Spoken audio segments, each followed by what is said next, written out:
Welcome to this special short video on cybersecurity.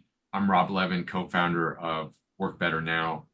The reason, by the way, we're doing this video is my partner, Andrew Cohen, and I, over the past few months, we've heard a ton of stories from fellow business owners that have gone through cybersecurity issues, some of them minor, some of them quite major. And we really wanted to do this mostly as a public service announcement. And to that end, I'm just going to put up this disclaimer. You can read it on your own. This is not meant to be advice. This is us just bringing together a few experts to raise awareness around the issue, give you some ideas of what needs to be done. All of that said, I strongly suggest that you reach out to your own professionals, your IT professional, your insurance professional, and make sure that you have the proper things in place. With that in mind, I want to introduce my two experts here. First, Bones Ijeoma from AllSafe IT and Gordon Coyle from the Coyle Group, two good friends. I want to thank you, gentlemen, for doing this. And we're going to jump right in. I'm going to present a few statistics that are going to kind of get us going here. The first one, and I'm going to go through these quite quickly, significant increase in data breaches between 2021 and 2023. And this is a really scary statistics. The percentage of businesses that are victims of a cyber attack that go out of business within 6 months, frightening statistic. And deepfakes, which I know Bones is going to explain a little bit more about. This is the increase, I believe this is since 2023, the increase of deepfake related issues that have happened over approximately the past year. It's a very staggering number. With that, I'm going to turn it over to Bones, who's going to start us off talking about phishing attacks. Bones? All right, thank you, Rob.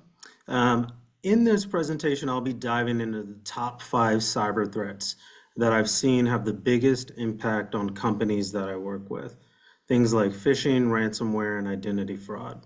But most importantly, I'm going to share with you how you can defend your business against these threats and reduce the risk of falling victim to these attacks.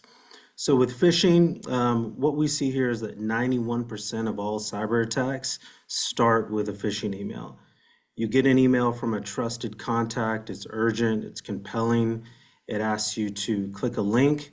Phishing is tricky because it preys on our trust.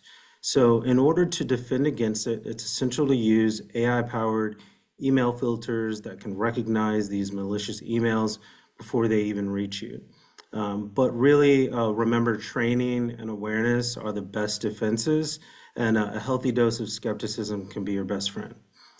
So one of the most dangerous payloads, ransomware, you're going to see in these phishing emails is what we'll cover next. So an interesting statistic about ransomware is there's about 1.7 million ransomware attacks every day. With ransomware, you're going to see that it's a malicious software that encrypts your files and basically demanding a ransom in order to release it for you. So far in 2024, the average cost of a ransomware attack is estimated to be around $1.85 million. This figure includes direct expenses such as ransom payouts, data recovery, downtime, and lost business opportunities. So with ransomware isn't just for big companies though. So recently, a client of mine, a small law firm, reached out because they got hit by a ransomware attack, and overnight they lost access to all their company files, critical software. They couldn't operate for an entire week. They ended up paying the ransom, but still lost critical data. That's why in order for you to mitigate it, you want to have offline backups, robust endpoint detection and response software, and that's a must. But even with that protection, there's still a chance that you're going to have a data breach, which is what we'll cover next. And so with a data breach, these are basically, what you'll notice with data breaches is it's when sensitive information is accessed in an unauthorized way. It's like a digital burglar looking for vulnerabilities in your security. The average cost of a data breach is nearly $4 million. And it's not just about money, you've got your reputation, your customer trust that's on the line. In order to prevent data breaches, you want to encrypt your sensitive data at all times. This makes it useless for the hackers if they are to get access to that data. They can't see it because it's encrypted. And you always want to make sure you're using multi-factor authentication as much as possible, and so that only the right people can access these critical systems. What happens if the data gets stolen and you don't have these security measures in place? That's when our next topic of identity fraud comes in. And with identity fraud, this is where unauthorized use of the data that's breached is used for personal information for financial gain or malicious purposes. And so here, this isn't just about credit card, theft. This can also be a sophisticated rise in deepfakes. So here you're going to see video and audio that can mimic someone's appearance and voice almost perfectly. Imagine getting a voice call from a client that sounds just like them, but it's actually a hacker trying to manipulate your business. To counter this, you want to have a multi-factor verification method, such as email, text messages, or phone calls in place. This ensures that even if someone steals your credentials, they can't access your accounts. By layering these defenses, you make it much harder for hackers to succeed, and you can also leverage knowledge-based authentication. So this is, questions such as account holder information that only that person would know. So even if someone gets access to the personal data, they struggle to answer those kinds of questions correctly. So by combining these strategies, you'll be able to have sort of a multi-layered approach to this security. The next topic we'll cover is wire fraud. And this is especially devastating because it's often undetectable until it's too late. So picture this, you're working on a big transaction and suddenly you get an email from a supplier with updated bank details.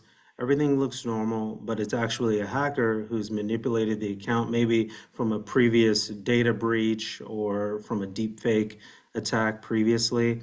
You can prevent this by always verifying any changes in financial details through a different communication channel, such as a phone call. Just taking that extra step is going to help keep your network more secure and prevent these kinds of wire fraud attacks. Awesome, Bones. That was terrific. I mean, taking all of those topics and boiling it down to just a few minutes. It's a great overview.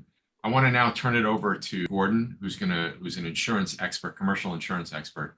Gordon, you just heard Bones cover a very wide range of cybersecurity topics. What do small and mid-sized businesses need to know from an insurance standpoint? Is there such thing as cyber insurance, and what do we need to know about it? Sure. So I think Bones's presentation was great because it kind of outlined all of the risks that you see that are covered in a cyber insurance policy, which is a special policy that should not be endorsed to like a business owner's policy. It should be a standalone policy to address the risks that Bones just talked about. And I kind of think about cyber as like a two-pronged approach. You certainly need, if you believe that your data is valuable or invaluable, that you never want to lose it or have it compromised, you need to have somebody like Bones on your team to protect your network, give you all that security layering that prevents malicious players from getting into your network. But secondarily, as he mentioned, there is always the issue when humans are involved that something goes wrong. An employee transfers money because they didn't do that secondary means of authorization, or they click on a malicious link and something goes wrong. So cyber insurance provides, in my mind, two buckets of resources for a client when something does go wrong. The first one is a bucket of resources. A small business owner doesn't know what to do when they find out they've been hacked or breached or they're in a ransomware attack mode. So who do they call? They can call their MSP. managed service provider like Bones, IT specialist, or they can call their insurance company and they'll give them a list of people that are going to be the line of defenses that they have to kind of get in touch with right away. Secondarily, the second bucket is a bucket of money to pay for all these expenses. In a ransomware attack, as Bones mentioned, you've got the ransom, which is increasingly becoming a bigger and bigger number. If you want your data back, that may be the only way you're going to get it back. If you're a small business owner and there's a $80,000 ransom demand, do you have that kind of cash laying around to buy cryptocurrency to pay for that ransom? On top of that, take the law firm that he mentioned earlier, a week out of business. What does a law firm do if they can't bill a client for a full week? That's a huge hit to their business income. Cyber insurance pays for that. Forensic experts, legal experts, all of those things are what a cyber insurance policy pays for. I just want to kind of mention kind of early in the beginning that a lot of people don't buy cyber insurance because maybe their insurance broker never brings it up. We are big on cyber insurance here because we see it as one of the most frequent risks and the most frequent points of a claim that happen. I answer the phone every day, and not every day for a claim, but I talk to a lot of people every week, every month, and I hear these horror stories about ransomware demands or wire transfer frauds. I had one client or one prospect who called me who owned a title insurance company, and she had wired $311,000 from her account. At the last minute, the banking information got changed, and she did not verify that information. She wired it, and like a couple days later, I think she got a call from the bank, the mortgagee that was supposed to pay off the loan, and say, "Where's the money?" And she said, "Well, I sent it to you." "Well, no, you didn't." "No, I sent it to the new bank account that you told me to send it to. We didn't change banking information." And she got this sick feeling that something was wrong. And sure enough, she found out that that money had left. It's unrecoverable. She's never going to see it again. She unfortunately didn't have cyber insurance. And the broker, her insurance broker, had just added it as a small endorsement to her business owner's policy. It didn't cover wire transfer fraud, unfortunately. And it was just a bad situation. So she was out that money. The worst part, she says, "So what am I going to do?" And I said, "Well, you could always sue your insurance broker." And she told me that her insurance broker was her brother-in-law. I'm like, well, that may make Thanksgiving a little uncomfortable. But long story short, those are the kinds of things that you have to be aware of. Some brokers aren't talking about it with their clients because they don't understand it. It's not that difficult. It's not that difficult to get, and it's really not that expensive. We just worked on a quote this morning for a company that's doing $50 million a year in sales, and the premium was only $8,000. A small business owner, with a few employees, is probably going to be in that $1,200 ballpark or less. To me, I can't imagine a better investment than spending $100 a month on what is probably the biggest risk businesses face today. Thanks, Gordon. So just to be clear, what you suggest for just about every business owner, if not every single one, is a separate cyber policy, not just some sort of rider or endorsement to their standard commercial insurance policy. Correct. Because those riders or endorsements are very low limit, very narrow in the scope of coverage, and they really are not going to come to your rescue when something bad happens. Gotcha. And I got a question for you, Bones. With the sophistication and the capabilities of AI getting better, stronger every day, this whole cyber fake thing just scares the heck out of me. Are you seeing more and more cyber fakes and those related things, those AI related cybersecurity threats more these days? Yeah, absolutely. Especially with any kind of email or voice related threat, they're really casting a wide net to try to reach as many people as possible. Most of these tools they're using are highly automated, so they really don't have to have a one-to-one connection. So we're seeing a huge rise in the number of threats, especially with deep fakes. We're not seeing as much video, but we're seeing a lot of audio deep fakes, and that's more effective because the technology is there right now in order to implement that. Just to give everybody a sense of what's possible, I'm in the middle of writing a book right now, and I want to have an audio version. I don't want to read the whole thing, and I have a team of people that said, "Don't worry, we'll record you for like 5 minutes, and the AI will read the book for you." That's how powerful it can be. Right. Just to give you a sense. Anything else that Gordon or Bones? Anything else that you'd like to add? I'm going to actually put your URLs up if anybody's looking for more information. Gordon, Bones, anything else? I would say that if you're not sure about it, or you want to just find out about cyber insurance, on the insurance side of it, I think talk to your insurance broker. If you don't get a satisfactory answer, or you don't feel comfortable, like they know what they're talking about, you can always call me. And I think the same thing for Bones's side of the business. I don't want to answer for him. Just ask questions. Be naturally curious. For business owners, this is a huge thing that I'm sure if you got 10 business owners in a room and said, has anybody ever had a cyber attack or had some sort of wire transfer fraud? You'd have one or two people say, oh yeah, we had this situation or that situation happen.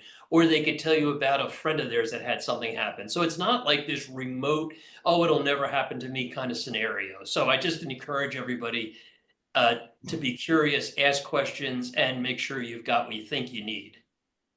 Thank you, Gordon. And one of the things I'll say is that there are solutions for every budget. So make sure you reach out to your IT provider, your managed services provider, and really ask them, hey, this is the budget that I have for my protection, and really sort of lean on them to find solutions out there that will be able to meet that. Awesome. Gordon, Bones, thank you both so much. And again, this is really, think about this as a public service announcement. This is not meant to provide advice. Everybody's situation is different. Please reach out to your experts or to either of these gentlemen at these websites. Thank you, and we'll see you soon. Stay safe out there. Thanks, Rob. Thank you. Thanks, Rob.